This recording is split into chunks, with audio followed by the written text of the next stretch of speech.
Mijn naam is Lydia Pieksma en ik ben keramist en ik heb een werkplaats aan huis. Ik denk 7 jaar geleden, 8 jaar geleden zijn we naar Friesland verhuisd vanuit Amsterdam. En toen kwam ik er pas achter hoe belangrijk rust is en hoe erg ik daarnaar verlangde.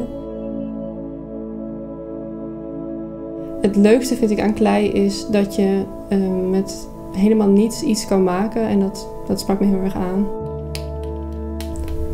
En je kan helemaal je ei erin kwijt. Ik zie het ook altijd een beetje als een soort van spiegel.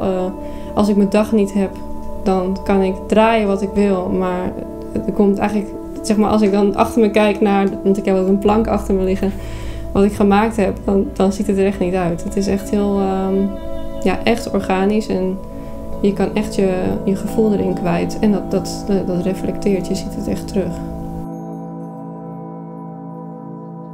In principe werk ik eigenlijk altijd met de draaischijf. En wat dat inhoudt is dat ik walk de klei. Dus ik zorg ervoor dat alle klei of alle luchtdeeltjes uit de klei gaan.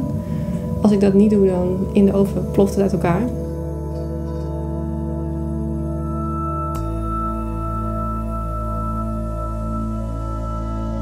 Ik maak voornamelijk gebruiksgoed op steengoedtemperatuur. Dus dat is heel hoog gebakken. Waardoor het ook in de vaatwasser kan en echt tegen een stootje. Ik ben voornamelijk gaan zoeken naar klei wat hier uit de buurt kwam. En Nederlandse klei is eigenlijk te zacht.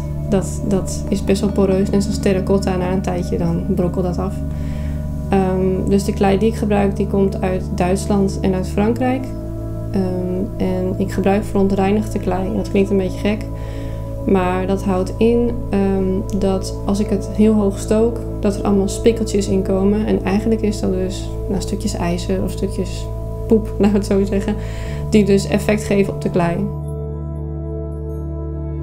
Een bepaald gevoel brengt mij heel veel geluk. Het is mijn hobby, maar het is ook mijn werk. Ik zie het niet echt meer als werk eigenlijk. Het is gewoon iets wat ik heel graag doe.